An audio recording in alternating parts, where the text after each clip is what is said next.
coming to you from the Hart Building in historic downtown Marysville. Getting into all the dirt from the gridiron game, it's time to huddle up with your host, Adam Avalos.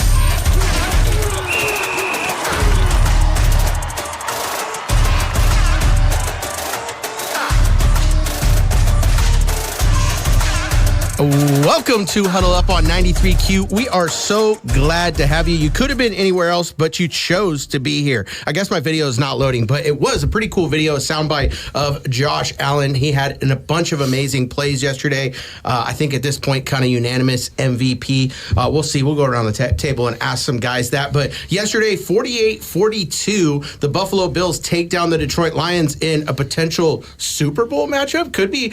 We talked about it a few weeks ago, and we were like, okay, our teams are kind of being out here. What is like our dream Super Bowl matchup? And this was the game. The consensus. I think some people had some other pieces, but we were like, well, if we could have it play out perfectly by the end of the season, we'd like to see the Bills play the Lions. If the Super Bowl went just this way, I think it'd be a pretty good Super Bowl. What about you guys? Oh, dude, that was a fun game to watch in general. I mean, It felt like you were watching the Super Bowl before you get to actually watch the Super Bowl in a couple months. Right? Yeah, I was just listening right on the way in here. I was listening to a video, and it said that Josh Allen, he accounted for more fantasy points in the last 2 weeks than any other player since the merger. In the last 2 weeks, that's how many fantasy points. No other player in 2 week span has had that many fantasy points. He did it all last week. He had 6 touchdowns, a few on the ground, a few through the air. This game, 362 yards, 23 of 34, 2 touchdowns, no interceptions. That's another thing, a narrative coming in. I remember very first episode, or one of the first episodes we did, he got voted most overrated player in the NFL, and we all kind of agreed that was probably some guys who were kind of salty, right? Mm-hmm. And it's just funny he's having this season right after that. What do you think, Josh? Josh Allen, one Josh to another. Is this Josh Allen? Is he tearing it up this year? Is he doing everything to win that MVP? He's the front runner right now. Yeah. There's no other guy you could take ahead of him for sure. Somebody told me that they play Baltimore on Christmas Day on Netflix or something like that. I don't know. That could be in the schedule. You could check that. But that might be a game that could disrupt it if somehow Lamar's able to do something and those games, they matter though. Man, if Lamar's able to totally just beat him down and the Ravens beat him down, it's going to hurt his chances big time. They don't play. No, they don't play? No. Oh, okay. So has anybody seen a quarterback carry a team on their shoulders quite like Josh Allen? Really think about it. That guy, they came in the season, they were predicted to be one of the worst in that division.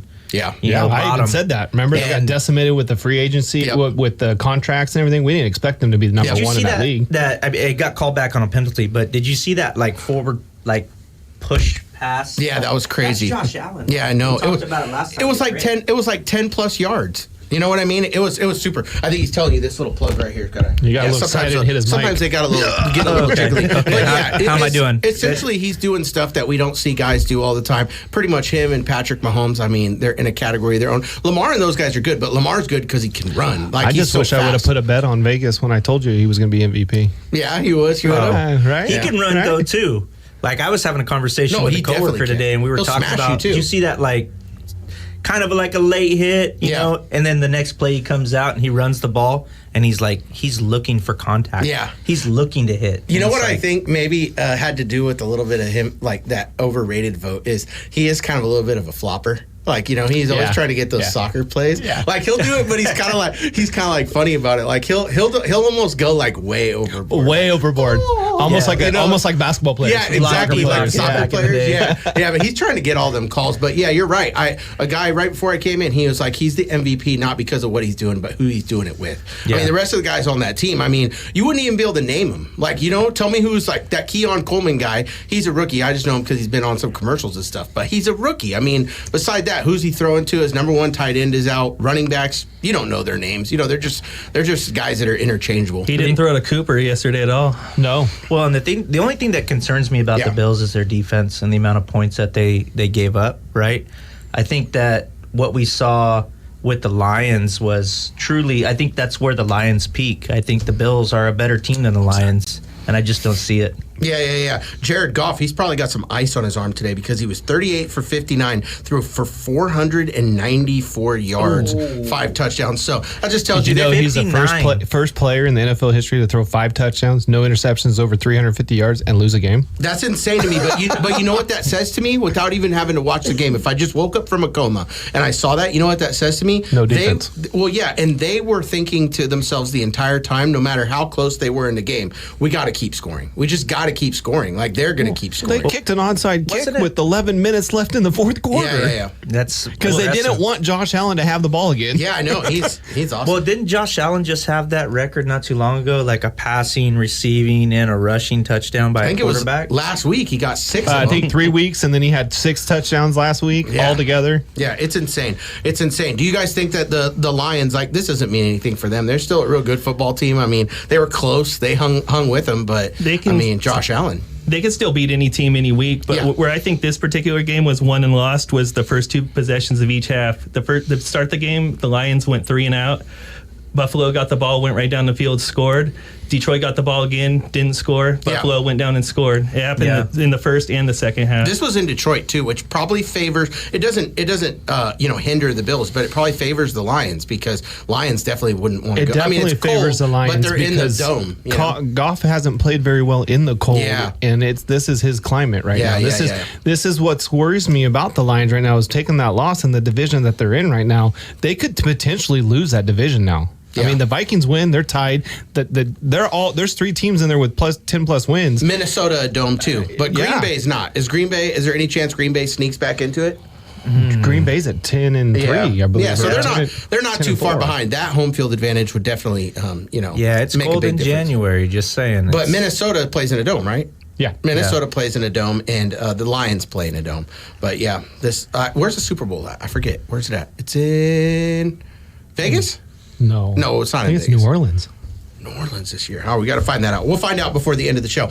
We are going to now go to, I think we all agree, unanimous right now, Josh Allen MVP, not even close. I've been telling you this for weeks. Not even close. Yeah, it's not even close. Yeah, give him. It's over. Mm-hmm. It's over. I saw somebody posted that meme of Vince Carter. Remember when he did the dunk contest and he jumped up there and put his elbow in the rim, and then afterwards he did like that? They were like, Josh Allen MVP, Vince Carter, over. Yeah. Oh yeah. Sometimes it sucks that we don't have visual on this show because I want to show you guys that meme.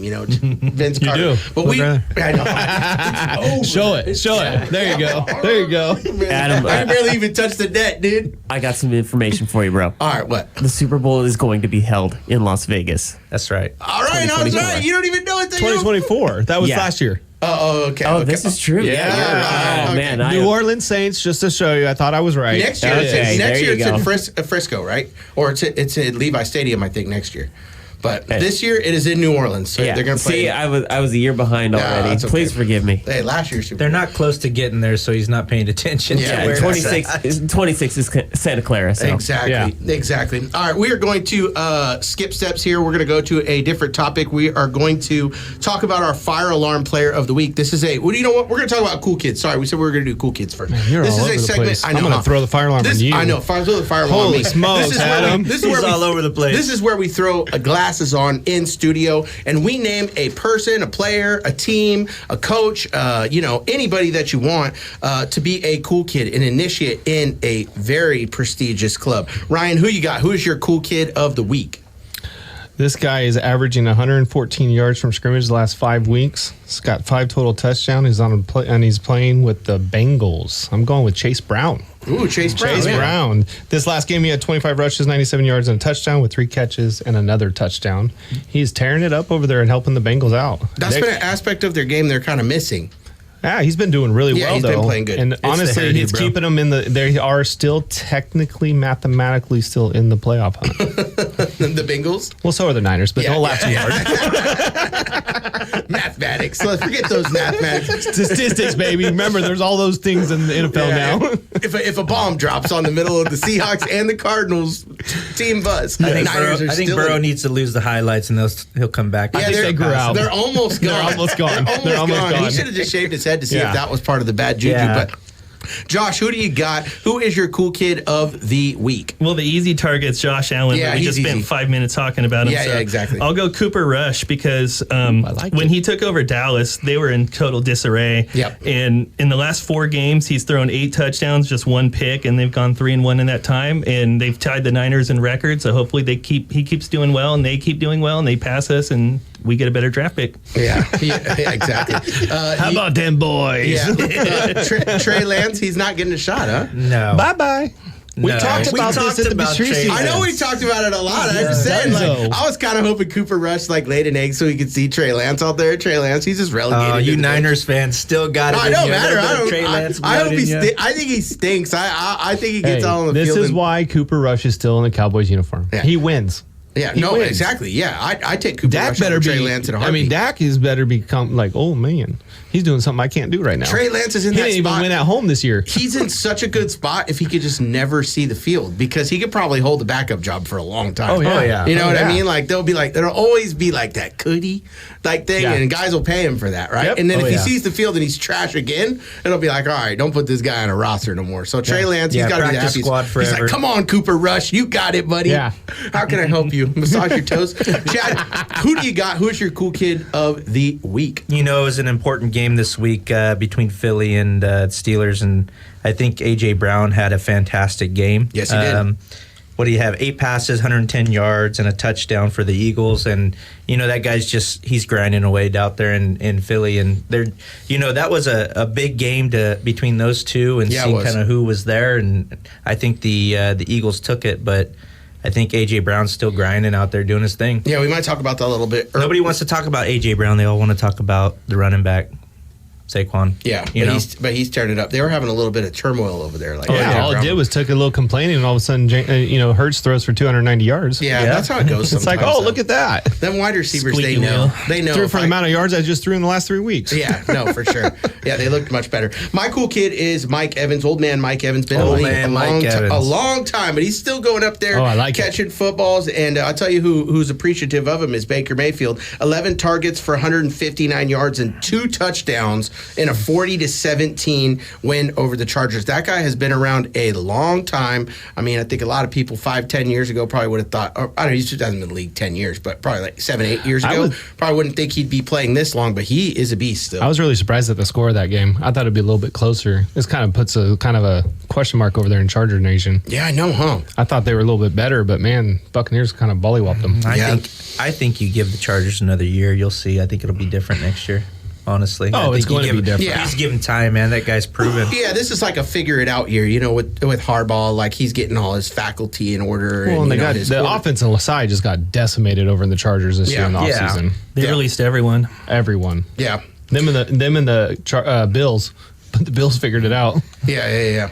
Want to pivot a little bit to something a little more local. I was reading about this today, but Mike Vick, one of my favorite quarterbacks of all time, top five favorite quarterback all time. I loved Mike Vick, dude. He was my favorite to watch playing. I especially loved playing with him in Madden football. He was like a cheat code, man. Like if you got him as all over the place. Yeah, he just run all over the place. There was no defensive players that could catch him. It was like I said, it was almost a cheat code. But Sacramento State is in discussions to hire former Pro Bowl quarterback Mike Vick as its new head coach, per sources. Sacramento State's plans to move up to the FBS is building a new stadium and has over $50 million in NIL. Sacramento State would build an experienced coaching staff around Vic. What do you kind of think? Sacramento State gets Mike Vick? Chad, what do you think about that? I don't know. What's his coaching career look like? I don't think he's coached a thing in his life. Well, that's kind of my question. Yeah. Like, he was a quarterback. He's got to know a thing or two, right? Yeah. What's he doing in Sacramento? Yeah, exactly.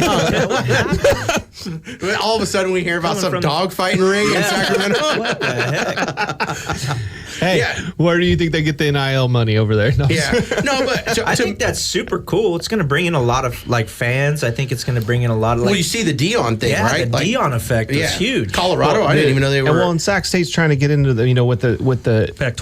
They're getting the new stadium so they can get into that Pac-12. Yeah. I mean, Sacramento in general is just 45 minutes down the road for us, and they're really doing a lot of work over there bringing in a lot of stuff. I mean, Pac-12, they would play like USC, Oregon. Pac-12. Well, those teams moved on. Yeah, they moved on. So who's in the Pac-12 now? Do you know? I think they have 2 teams. They in got the a lot of Pac-12 Mountain right West teams moving into it right now. Yeah. But overall, it would be bigger games for Sacramento. Yeah. Big stadium. And then Sacramento has baseball coming now for the next 3 years. They just are getting a new stadium for their soccer. They're coming up in Sacramento right now. They're gonna get the A's for a little while. Yeah, for 3 years. The Yankees are gonna come to town and be like, "What are we playing in here?" Every team's gonna come in and go, "Oh, this suits the A's a little bit. This is their normal crowd." Yeah, exactly. 14,000 people. People sitting on the lawn. What? Yeah, the only difference is going to be a lot hotter out there in Sacramento. Yeah, it is. Yeah, it is. Yeah, just FYI, if you go to a game, sit on third baseline. All right, Yeah, third get the baseline. shade. Third Get the baseline. shade. You heard it here from some guys. You guys actually went to last Oakland game Yeah. at Yeah, the we Coliseum. did. That was We kind of did. cool. I know it's a football show, but we're talking about a little bit of baseball. You know, the A's are moving. They're going to move to Vegas eventually, but right now they're going to play in the Rivercat Stadium for a few years. Right? Yep. 3 years, maybe 4. That'll be cool though. You gotta go. You're gonna go check out a game or two, right? Oh, yeah. Yeah, you got to. It's so close, Everyone right? should. Yeah, everyone. We were Support the looking at team. season tickets, but they are expensive. For the Rivercats one? Oh, yeah. They're up. They went up to sell on Monday. They went out to the public. Oh, my $9,000 a seat For a whole season? for a whole season. That's not bad. Oh, man. Yeah, You're crazy. Give me them Yankee tickets. No, I'm just kidding. Anyway, we're going to go to commercial break. Come on back for the second segment. Thank you so much. Huddle Up on 93Q.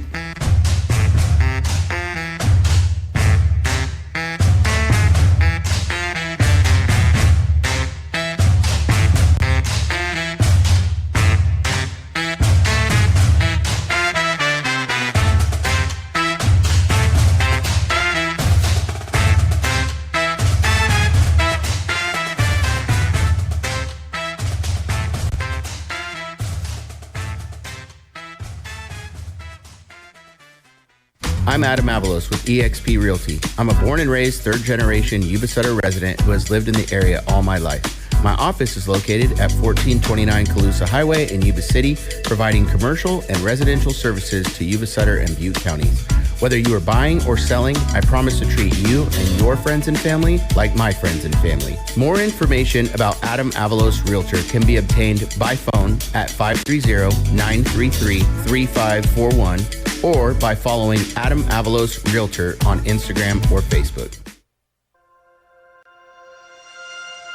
As we enter the rainy season and hope for rain, but not too much, we are thrilled to say that in Yuba County, we've made a ton of progress in improving our levee system and reducing our flood risk. But there is still much more to do. At Yuba Water Agency, reducing flood risk is job number 1. We are preparing now for more frequent extreme storms. We're already seeing them. And we just want you to know that we are working hard to reduce your risk even more. Learn more about what the future holds at yubawater.org.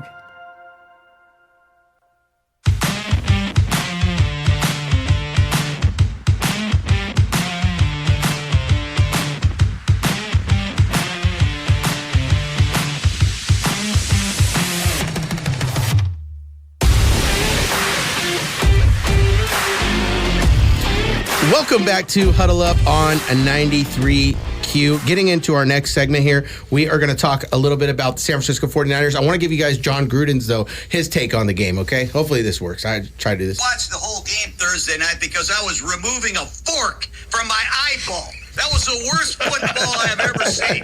I mean, I'm sitting there watching this 12-6 thriller. That's why they should cancel Thursday night football. The players aren't ready to play. There's no preparation. There's a lot at stake, and what you see is sloppy football. That's John Gruden's take on the game. Obviously, my 49ers done mathematically. I'm told there's still a chance. Every week, mathematically. Maybe they're talking about next season. Huh? Mathematically. Yeah, but 49ers lose to the Rams. It was a real heartbreaker for me. Obviously, a must-win game. It was a very, very sloppy game, sloppy play on both sides. Want to hear your take on the game, Josh. I know you're a diehard 49ers fan.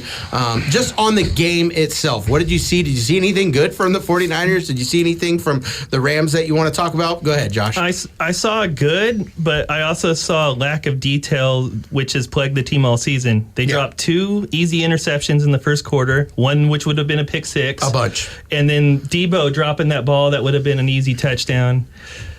winning teams make those plays. The Niners have made those plays in the past, and they just haven't made them all season, and it's just been a microcosm of the entire year. And Debo, kind of behind the scenes, last week after the game was over, he was kind of getting on social media and saying, nothing's wrong with me, I'm just not getting the ball enough. And then it was so funny because, like, after Elon took over Twitter, they do this thing called community notes. And if you post something, and like the algorithm and the AI, sometimes it'll like fact check you in real time. And it was like Debo posted that, and then the community notes right after said, Debo leads the team in targets. Oh, it was like, man. so it was like, and then he deleted the post, right? He deleted it later. So, I'm I sure think Jerry Rice commented on that today. He was probably dogging on Debo. did. But then to have that game, it's another game where we need you to step up, Debo. And there was one moment in the game where he's running across the middle, wide open. Purdy hits him right in the chest, not in the hands, in the chest, because the announcers were saying in the game it was so wet out there. This was more of like a hit him in the chest type game, not catch it. So perfect pass, Debo drops it. That's been kind of his season in a nutshell. But it seemed like it was just like man, that's the Niners season in a nutshell. No, for sure. Yeah, no, for sure. This is the Niners' fourth time losing to an opponent that was leading going into the fourth quarter by more than 3 points. Yeah, they lost a lot of close games. I think it's about 6 or 7 of them. Just can't close them out that are under 3 year. games. Yeah, and like he said when I was watching the game, Matthew Stafford tried to give us the ball a lot of times. Like you had 2, I had 4 of them that could have been potential tips. He was, he threw like little tip balls. There was a few of them though where he just threw bad passes. He was trying to force it in there. Purdy was off. Purdy was throwing bad passes. He was overthrowing everybody. Yes, Purdy had like a quarterback rating of 20. Yeah, it was a tough game. It was That's the eye test for sure. On a good note, I think the Niners defense actually looked a lot better in this game with Greenlaw back. Definitely. They came to play right before the game. I was on the phone with Kelly, another guy who's on the show, and I told him the key to tonight's game, the only way the Niners can win is if Charvarius Ward and Diamador Lenore keep those wide receivers in check. They did. Nakua, and they did such a good job. The Niners should have won that game. Not that it would have mattered. It would have just prolonged the heartbreak that's coming for us. Like, they're not that good of a team. They're not healthy enough this season. But what we saw on the field was just another example of it's just things are not going their way either. Let me ask you a question. Yeah, go ahead. Do they pay Purdy? Well, yeah, we're going to get to that in a second. Okay. We're going to get to that. All right. Well, let's get to it now. All right. I'm just saying. So now that the Niners season is kind of over, there's a lot of people who are saying, Brock Purdy, he's in the 3rd year of his deal. He's heading into the 4th year. So they don't have to pay him right now. But, like we talked about Dallas Cowboys and Dak Prescott and CeeDee Lamb and even the Ayuk thing, the Niners ended up paying more money because they waited. So the Niners are kind of in a weird situation where it's like $60 million is I guess that's number one money, and that's how the NFL works. We can go through it, top 10 guys, Patrick Mahomes and Josh Allen aren't even on it. You know what I mean? That's not how the NFL works. So do the Niners, do they pay him and maybe get an early discount hoping that he's the franchise, or do they wait? What says you, Chad? Oh, I don't know, man. That's tough. You're coming off of I'm a Dolphins fan. We just paid Tua. I'm not convinced, and I don't know that the Niners should be. Well, so I think that's we the need thing another of it, season. though. At the time, though, would you have said, no, let Tua walk? See, it's always tough. No matter what, whenever you're paying a quarterback high money, are you tough. always going to have this? I mean, unless he's Patrick Mahomes, Josh Allen, or Lamar Jackson, you're never going to feel like, okay, he's worth the money, right? Yeah, that's true. I mean, it's just So you're saying he still has 1 more year under his contract? Yeah, he has 1 more year. They could make him pay under the rookie pay scale. But, I mean, obviously what that probably does to him psychologically, he's going to remember that. And then he's not giving no hometown discount. He might not even come back to the Niners, because you have to think about it, too. Like, what should the Niners do versus, like, what will other teams do if they let him go? Will he be signed real quick? Yes, he will. We know that. He'll be signed for a boatload of money. Now, will it be a mistake by the other team? Maybe, but teams make mistakes all the time. What do you think, Josh, on the Purdy thing? Well, Ayuk was in the exact same situation this offseason, and they ended up caving into him instead of trading him. But it really is just going to depend on Purdy. Is he willing to wait a year, or does he want it right now? Yeah. Hopefully he's I willing think to be you got to reasonable. take it right now. I mean, when you're a player, you got to take what you can get when you can get it. Obviously, I'm not a Niner fan. We talked a lot about the Niners this year on this because it's your lovely team. Yeah. I think you have to pay him. Yeah. This guy is balled out for 3 years. Like, I don't see him getting worse. Yeah. If anything, you're going to build around him. You got to build something around him. The Niners are an older team with a lot of big contracts. See, I think you what start worries trimming me. other things and you start getting rid of some other. I mean, Jennings come out this year. Jennings doing great. Debo, bye-bye. Here comes Ayuk because you've already paid him. You got 2 receivers now. You got your running backs. Yeah. They're not an issue. You start concentrating. I think you got to pay him. Who else are you going to pay on the team next year? No, I know, yeah. And they don't, it's not like they have like a backup. We saw the backup. It's not like he's carrying the team to. The Niners have to make that choice. I mean, is he going to be that quarterback? And the talent Be on that the quarterback. team, He is that quarterback. I know, but the time is sunsetting on the Niners team as a whole right now. And is he going to be the quarterback that's able to? You got to start a rebuild at one point, and if you already have a quarterback there, you got to go with them. Yeah, the only thing coming from a Raider fan that has no quarterback right now, and I kind of straddle the fence. Yeah, and that's true. I straddle the fence, but what he's saying is a little bit true too. Like for instance, like the Niners right now, they could pull the plug on Brock because he's not making no money, and they could go sign like a top free agent quarterback like Kirk Cousins or something like that to come. They but could he's got another year under his belt still. Yeah, but they're saying maybe they're going to let him go, or they could even trade for another quarterback. But here's my thing: you know what you're going to get with Cousins right now. You're going to have good times. You're going to have really bad times. You're going to have to get out of those good times, like he's doing right now with the Falcons. Yeah. Purdy has done nothing but good for the Niners. Yeah. Since he's been there. Yeah. I mean, you Raiders guys drafted him. Their left arm for Brock Purdy. Yeah. No, yeah. You guys drafted him when you drafted Trey Lance. Where's Trey Lance? No, you're right. If it wasn't for Purdy, that was a bad draft, right? Yeah. He came out of it, and you guys look like the winners no matter what. You have to pay this guy. I said, well, here's my answer since I kind of stepped it around it, but I didn't say. I say they pay him, and I say they pay him sooner rather than later because the number gets larger, and whatever $60 million is going to seem like nothing when $80 million. I'd be negotiating right now before the season ended, and lock him up for long term. The 2 things though that I just don't like about Purdy right now is his a lot of batted balls, and then when the weather is not great conditions, he doesn't play well, and those are things that the Niners. I mean, they got to sign him because he is pretty good. He his computer in his brain is pretty well. He's deciphering the defense and stuff really quick, but some of those problems are going to come back to haunt the Niners over and over again, and they got to figure out ways to fix that. They have a lot of deferred contracts that are going to be on the books in 2 or 3 years, and that's going to be a lot of dead cap right there. Yeah. Wanted to talk about Devondre Campbell. That was like a big thing that happened in the game. This is going to be a fun one because I know we're all going to agree. But like Devondre Campbell, Dre Greenlaw, that was like to set the real tone or the story of how the game went here. I mean, you got guys like Dre Greenlaw coming off a series Super Bowl Achilles injury, coming back to play this game because the Niners need it, right? And playing lights out. He had like 11 or 12 tackles when he was out true there. Greenlaw fashion. Yeah, and then he goes out after half, doesn't come in the game, and that is when Campbell, I'm assuming he's sitting on the sideline, he's cold, he probably got his feelings hurt because here comes Greenlaw, he just comes and takes his job, but essentially they ask him to go back in the game. They have no other linebackers. They were telling him, like, we need you. We're thin at linebacker. And he walks off the field. What was your takes on that, Chad? Don't let the door hit you. Yeah.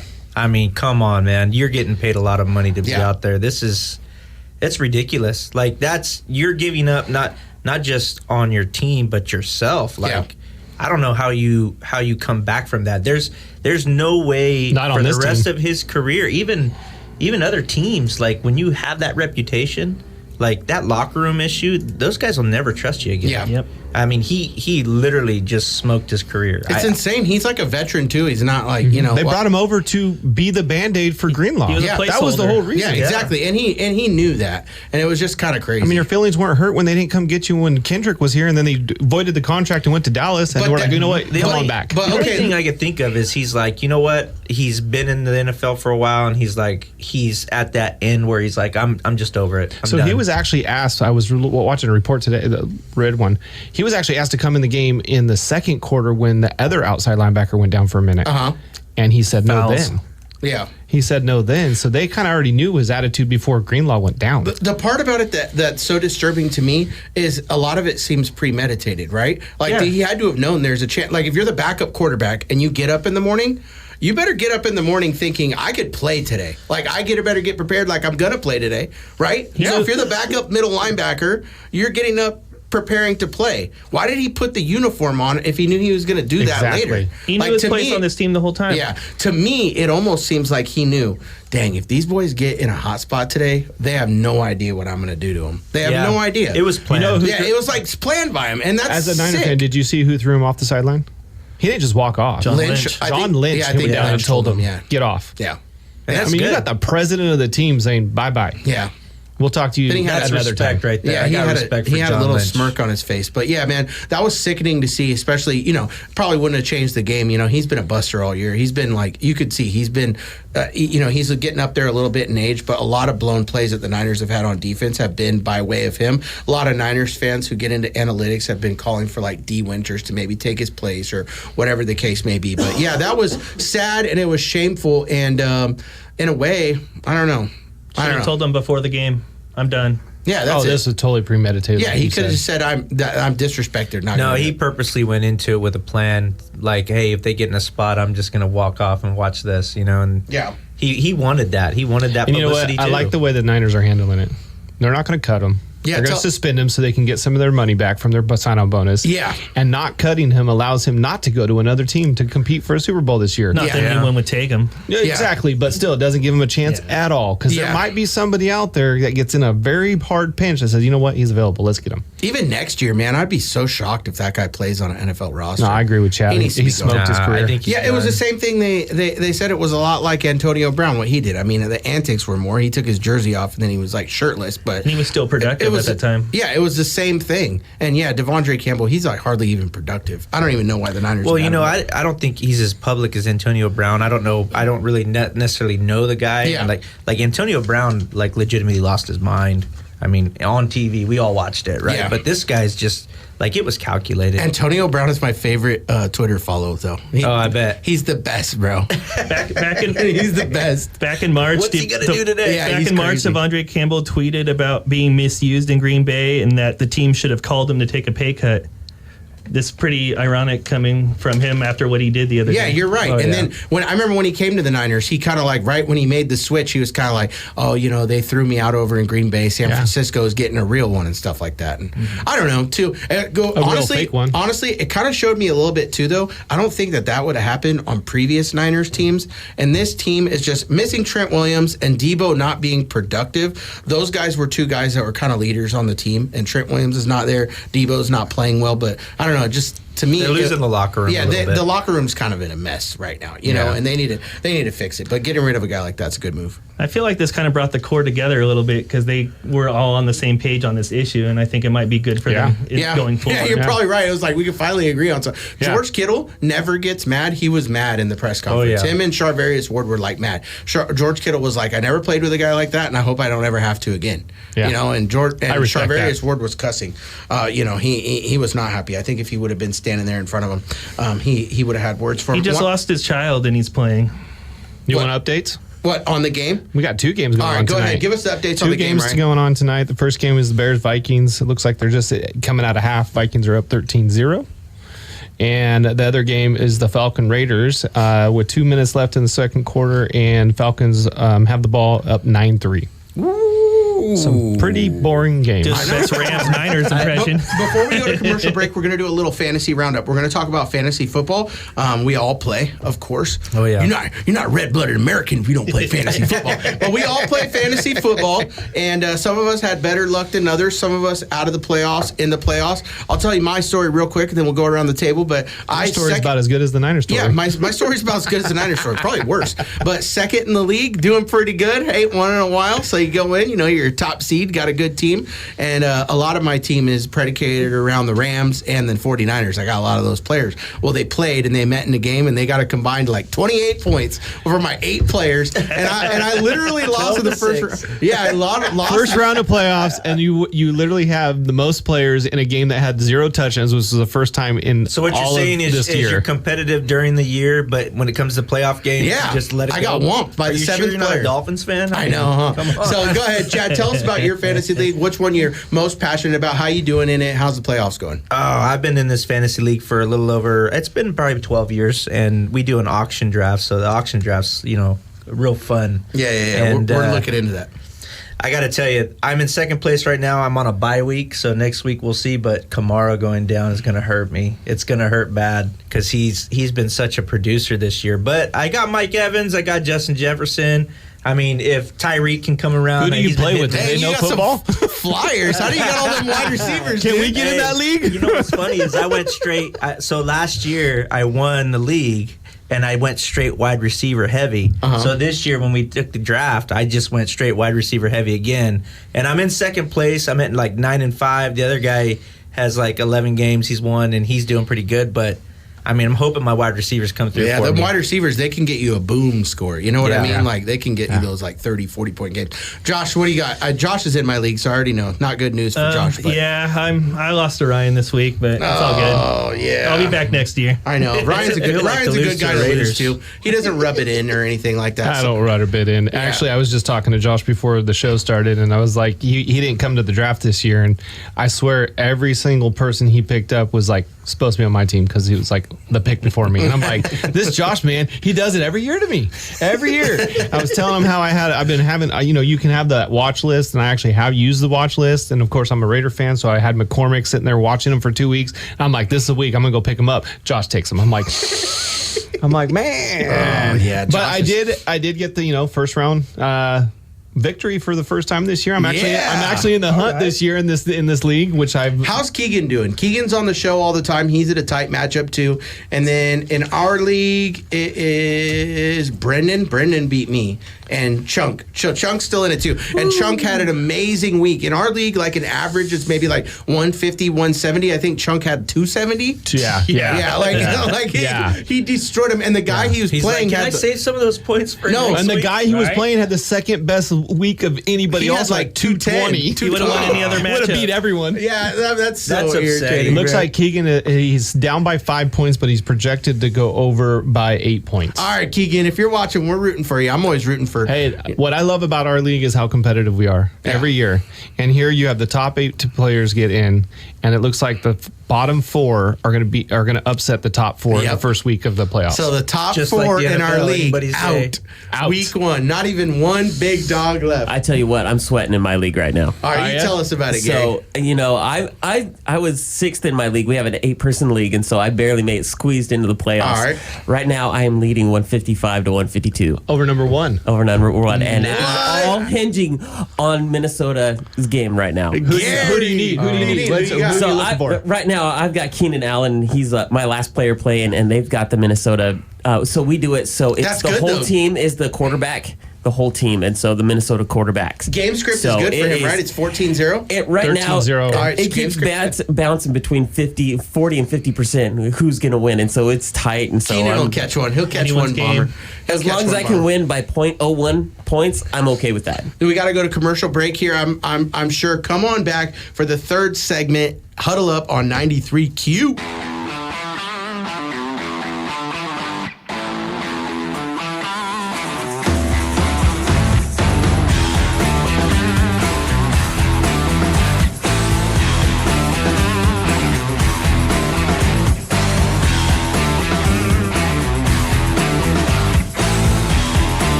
I'm Adam Avalos with eXp Realty. I'm a born and raised third-generation Yuba Sutter resident who has lived in the area all my life. My office is located at 1429 Calusa Highway in Yuba City, providing commercial and residential services to Yuba Sutter and Butte counties. Whether you are buying or selling, I promise to treat you and your friends and family like my friends and family. More information about Adam Avalos Realtor can be obtained by phone at 530-933-3541 or by following Adam Avalos Realtor on Instagram or Facebook. From 93Q Community Radio, here's your local weather forecast. Tonight, our skies will be mostly cloudy with a slight chance of showers and a low around 44, and winds will be light and from the southeast. Then partly sunny tomorrow with a high near 58 and a northwest wind at 5 to 7 miles an hour. And Wednesday will be partly sunny with a high near 56. As this system departs tomorrow, high-pressure ridging will develop, resulting in dry conditions and slightly above normal temperatures. And we'll see clearer skies as well. Our daytime highs will top out in the upper 50s all week, with lows in the low 40s. Then an extended forecast shows a change to more active weather as we get closer to the weekend. And that's your 93Q Community Weather Forecast, made possible by Yuba Water Agency at yubawater.org, working to reduce the risk of flooding since 1959. I'm Kurt Baird. Thanks for listening to 93Q, and have a good evening.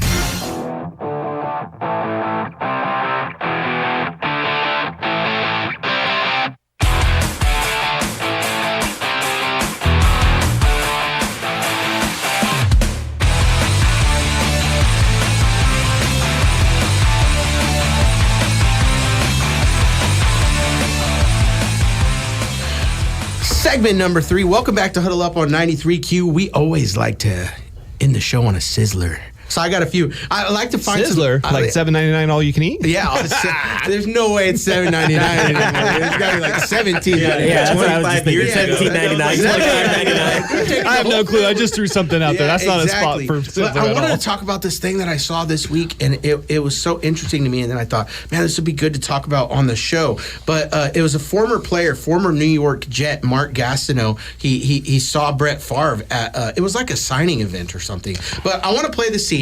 I'm going to play the scene, but I'll set it up real quick. So essentially what happened is you guys remember when we were in like high school, Brett Farve, he kind of maybe took a fall for Michael Strahan. Oh, he definitely did. Okay, so he definitely did. So this is going to be a good conversation. So, it's for Michael Strahan to get the record. Well, this Mark Gastineau guy was a guy in second. Well, and have you ever heard of Mark Gastineau? I had never before this. And so you can imagine being Mark Gastineau, how he would feel about Brett Favre potentially doing this, because those guys, like, I don't know if you ever, but you go to Walmart or something and there might be one like Super Bowl 74 sitting here signing autographs. Yep. You know what I mean? Yeah. Well, if you're Mark Gastineau and you're not the single season sack record person, you're like, who are is you? that? Yeah. But if you've got that, then people are over there taking pictures. So I want to play this video of their of how they saw each other and what they said to each other. And then I want to ask you guys if you think that was okay if Brett Favre did that, or Brett Favre's a poo butt for that. Do I have to get the mute button ready? No, I don't think you do. No, there's no curse words. I always screen it for that. You met a long time ago. At least I saw you. Right. How you doing? When you fell down for him. I'm going to get my sack back. I'm going to get my sack back, dude. You probably would hurt me. Well, I don't care. You hurt me. You hear me? Yeah, I hear you. You really hurt me. You hurt me, Brett. We got to get back to this, Brett. I'm sorry. So you can see in the video, he kind of, he comes up to him, and Brett doesn't really know what's going on. Probably doesn't even hardly know who that guy is. No, he doesn't know who that guy is. Yeah, and for sure. and he kind of Probably thinks it's somebody from the college and the money he took. From Mississippi, right? What do you guys think right here? Brett Favre. I mean, I was reading some articles earlier today, and Brett Favre he wrote a retort to that, because apparently that's like a year old, but it just surfaced. And he said he wasn't trying to hurt this gentleman, but he did have a good relationship with Michael Strahan, and he didn't admit that he did not admit that he fell down on purpose, but he said, I don't know, maybe I might have been trying to help Michael or whatever. But what do you think from this guy's beef? Does this guy have a legitimate beef, or is it kind of like, get over it, dude? What do you think, Chad? That guy is grasping at straws. He is? Yeah, I mean, I get it. Like, don't get me wrong. Like, that's your record. But, man, that was so long ago. Like, but records are meant to be broken. But they are. Was it broken? That's what I'm saying, dude. It was. Was that Strahan's last sack? I don't remember. Well, was Jared that Allen his is last tied. sack? Yeah. Or did he have any It's more? like he had 22 and Strahan had 22.5. Since then, J.J. Watt has like tied it or something like that. T.J. Watt and T.J. Watt and Jared Allen have both tied 22. Yes, but like for a long time, he could have been, before those guys. Most recently, he could have been the all-time sack leader. And this guy's also. Well, let me tell you a little bit more. This guy's also not in the Hall of Fame, and he's got like Hall of Fame numbers. He's very bitter. But there's people out there would that be kind too. I mean, that's what I'm saying. I So would it's be, like, but, I mean, if you're watching it and then all of a sudden, like, because he was at the game. This Gastineau guy was at the game, and they said afterwards he told Strahan congratulations and stuff like that. But as he's gotten more time to reflect on it, he's kind of thinking now, like, it wasn't a real sack. Brett Favre just fell down in the fourth quarter for him. Because he's been forgotten about. Yeah. Well, and he got forgotten about because he didn't get the record, right? Yeah. For a guy like him, I don't know. Yeah, man. I don't know either. I don't know. Anybody else want to have a take on it? I've watched the New York Sack Exchange on streamed it, and Gastineau's very all over the place. Yeah. With his personality. So Yeah. I don't know. I would be probably not happy about it if I was him either, but like Farve said in his tweets, the Packers had already clinched a playoff spot. He's not wanting to take a hit. I don't think he purposely rolled to Strahan, but once he saw Strahan there, he just went down. Yeah.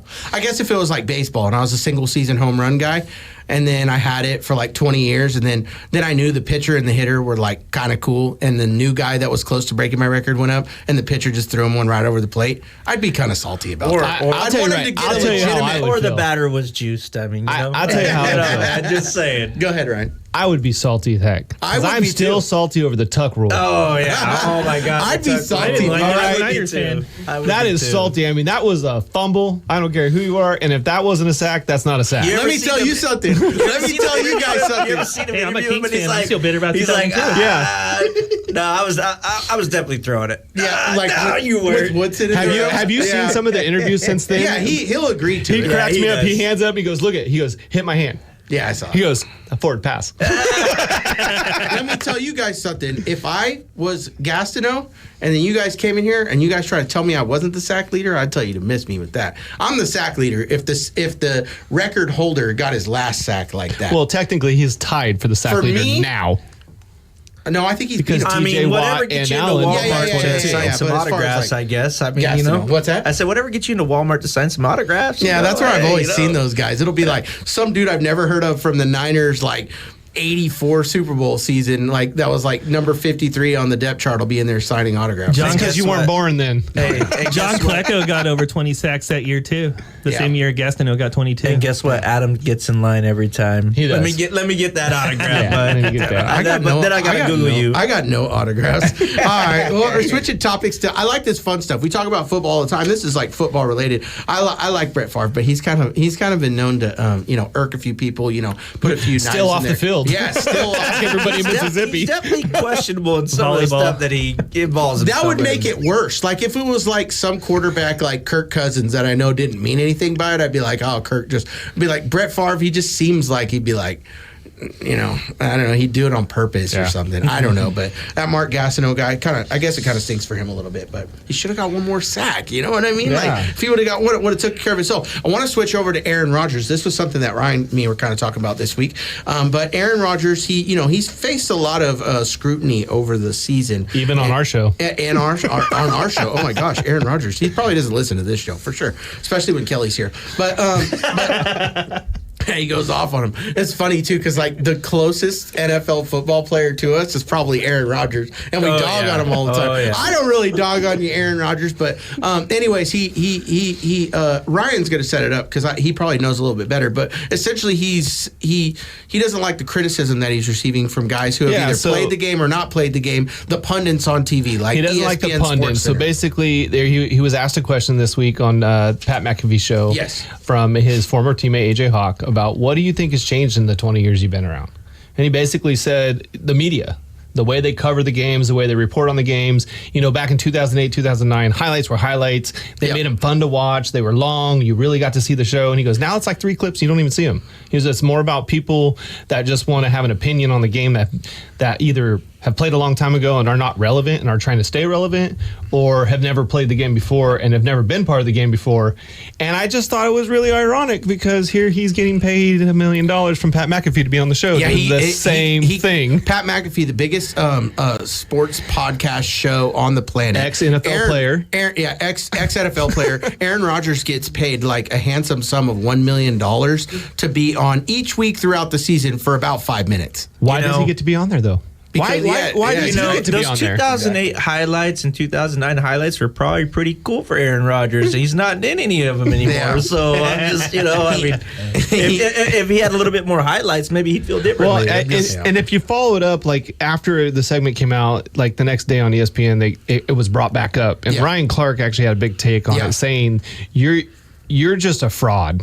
Basically, the reason you're on the show is because you're so much of an NFL legend. You're doing the same thing we're doing, and you're calling us out for it. And you're doing it as an active player because you're not relevant anymore either. Well, yeah. I mean, I wrote it down in my notes. I was like, Aaron Rodgers is washed, and everybody but him knows it. Everybody but that guy knows it. Is washed. Every guy. On top of this and whole, me, I kind of think he's not washed up just yet. I do. Oh, I he do. is. He's done, I don't know why. But think about it. On top of this topic, right. you're not only are you doing a podcast weekly when you could probably practice, you also came out and you you're know he's having going to have a show when he retires, like a full-on He show. has a Netflix series of it coming out about his rehab about his Achilles. Yeah. A 3-part episode, and it looks, I don't know if you watch the trailers, but I recommend all you guys watch the trailers. Enigma. It is, or something like that. He is an He's odd deep in the duck. jungle doing Yeah, I know, some but stuff he's that I don't know. He's gotten more odd though. I think he's genuinely unhappy. He seems unhappy, and he seems like bitter about something. Like I'm sure it's very embarrassing the way He came over to the Jets last year, and then he tore his Achilles, and then this year,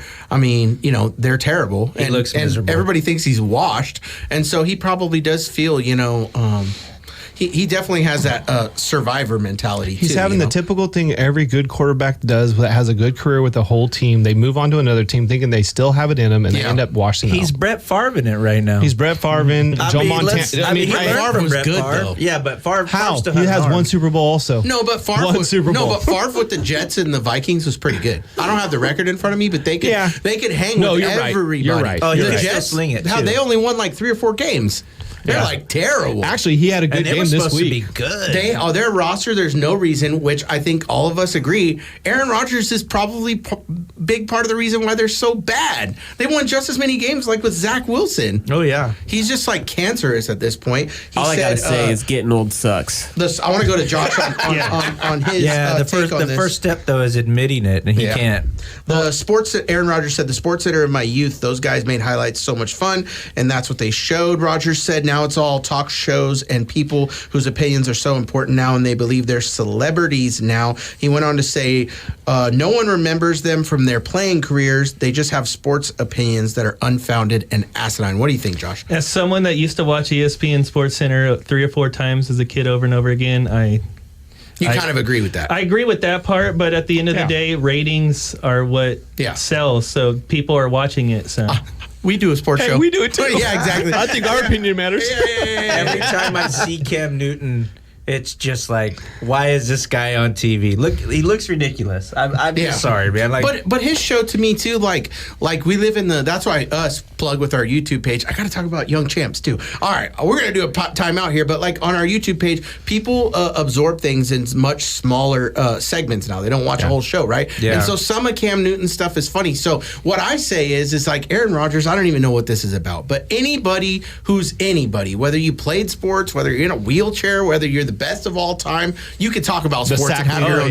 If you're Gastineau and you're one sack away, you can have your own sports show, man. Yeah. And if people want to ingest it, they ingest it, and if they don't, they don't. And the sports is like fun to watch, but it's even more fun to like talk about. You know what I mean? And just like to, it's entertainment. That's exactly what it is. So, but before I go too much further, we have a new sponsor, and this is like a weird time during the middle of the show. But Young Champs Athletics, they are a organization that both Chad, Ryan, myself, we're all kind of familiar with and loosely, tied to them.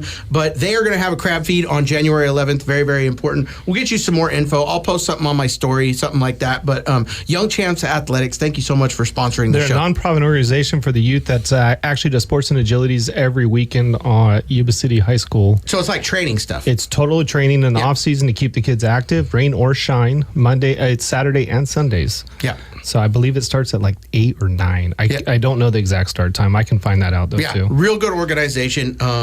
Get a hold of any of us for some information about that. But yeah. So thank you very much, guys. No, absolutely. Thank you so much. But getting back to Aaron Rodgers just a little bit, I mean, that's ridiculous. He probably, as he said, whether he's going to come back and play next year or not. No, he has not come out and said anything. But I think he said if he does play, he's going to play for the Jets. He's probably got to go to a dark cave for about 2 months or something to figure it out. Man. Yeah, he does. All right, we are going to have him on my team next year. So the real question becomes, Adam, when he moves back to Paradise, is he going to be one that is asked and invited to be on Huddle Up? Oh, no, but if you need a realtor and you need a house up in Paradise, I'll definitely... Hey, I'll have the conversation with him. Hey, you're washed, bro. It's okay. It's all right. You were great. Well played there, Adam. If you need a realtor, I definitely go to Paradise. Done a few deals there. Anyways, fire alarm? Yeah, I say fire alarm. Let's do it. Let's end the show on fire alarm. So this is a segment of the show where we pull the fire alarm on a particular player. I wore the shirt. It was kind of like, I'm going to give him a little bit of constructive criticism. I'll go mine first. My fire alarm guy is Brock Purdy. I didn't like what I saw out of him this week, obviously, but most weeks of the season, I see him do stuff, some that are within his control, some that are out of his control, and I still think this is my guy. This is my guy. This week, though, with the weather, there was a play at the very end of the game when he threw that interception, and I watched that back on replay like 3 times, and all 3 guys on the underneath, and they just needed a first down for a field goal, were wide open. And so some of the things that we saw, like last year, what was elite about Brock was his ability to decipher the defense and go through his progressions and, mentally his stuff. This year, I haven't seen that as much, so it makes me worrisome. So Brock Purdy, man, I think you can do it. I think you're the guy. I think you're the guy for the future. You just been having some bad games, don't have the wide receivers, but Brock Purdy, you're my guy. I'm pulling the fire alarm, man. Come on. Right now, it's time to get that money, bro. Go ahead, Chad. Who you got? Who you pulling the fire alarm on this week? I'm pulling the fire alarm on a coach. Woo, let's my go. coach, Mike McDaniel. Dude, if I have to see another screen pass, I'm going to scream, bro. Like, what is this east and west stuff, man? We're supposed to be going north and south. I don't get it. Like, man, his play calling, and I think it has a lot, that we had a conversation, we were talking, I think it has a lot to do with trying to protect Tua, like getting that ball out quick. Yeah. But, man, the offense looks terrible. And this is a team, and I think it comes back down to the core of the team, and that's the line. And they just cannot keep up, man. And I don't think Mike McDaniel Which is why you don't throw screen passes. Between Mike McDaniel, Chris Greer, our special teams, we are just a mess across the board. And we've had some injuries on defense and stuff too, but I really think... But they're mathematically still in it. He's not getting fired, though. He's going to be your guy next year. They were already done it. No, man, yeah. I know. It's looking rough, though. Our play calling needs to get better. I told these guys a few weeks ago, but it still stands, I believe. He's one of those coaches, if everything's going gravy, the guys are going to love him. He's a player's coach. But when things start to get bad, he's a little silly. Like, I don't know, like he's leading you and everything's going good. We're winning the fight. All right, cool, man. But then all of a sudden we're losing. I'm like, who is this kid? Yeah. You know what I mean? He just looks like a little guy, and he's kind of immature at times. And when you're losing this bad, you need a grown up. And you know what? You can really look at it like with like the Niners too. I really think that like the second half play calling, he falls short on. A lot of time he's not aggressive enough, and I think that that's something that you see with Kyle Shanahan. They already have the game plan in their whole head before, and then when the game doesn't go their way, they can't say, okay, these brilliant plays, I need to put them away for a while because that's not how I'm going to win this game. But I agree. Yeah. I agree. Josh, who you got? Who's your fire alarm guy? Go ahead. I was going to say Amari Cooper for selfish fantasy reasons, but the more we talked about it, I'm thinking Debo, because you demanded the ball. You said, I produce, I'm not getting the ball. Then they tried to force feed you the ball, and you drop it. I think Debo now holds the record for being fire alarm most on the. I think I've done him once or twice. Jason's or done Aaron Rodgers. Yeah, Debo or Aaron Rodgers. But yeah, you're right. I mean, Debo, you're gonna like they say, you talk the talk, you got to walk the walk, right? Exactly. And he talked it this week, and normally Debo's been able to back it up, and this week it showed you. Maybe all the magic's gone. Ryan, who do you got? I actually have a team that's going to already clinch the playoff spot. Ooh. I'm going to call it out. I'm going to call the Chiefs O-line out. Ooh, they are struggling, and if they don't get that stuff shored up, I think they're going to be in trouble going into the playoffs. They allowed 54% of the snaps this week was pressured to Mahomes. He might not have got a sack. The Browns might not have sacked him. He got hit 12 times. Dude, we almost went a whole segment without talking about Mahomes. I know, huh, Ryan? Well, Mahomes got hurt. He got hurt. Hey, too. Interesting fact. I looked this up because me and this guy at work had a debate. Mahomes has only not played 4 games of his career when he was helped, like, other than the first season when they had what was his name? Alex Smith, right? Yeah. 4 games since 2018 he's missed. Like, that's pretty impressive. Yeah, that is impressive. He's an Iron Man. But I will say he always gets up like he's going to be out for the season, and then the next play he's in there. It's like, damn it. Dang it. Yeah. Dang it. But he's been sacked 35 times this year, and in the last 5 games he's been sacked 15. So the O-line is struggling. We talked about it last week. The Chiefs, they're winning. They got all these wins, but they're not winning them the same way that they were maybe winning other years. And for me, if I could lose one game or lose a few games, but then of the games I win, a few of them are like decisive, like where we stomp people out, I'd rather have that to where the Chiefs are like barely squeaking by a lot of these. But, Patrick Mahomes, what are you going to do? Thank you so much for joining us on Huddle Up. Come back next week. Thank you, young champs. Awesome of you. 93Q. Huddle Up.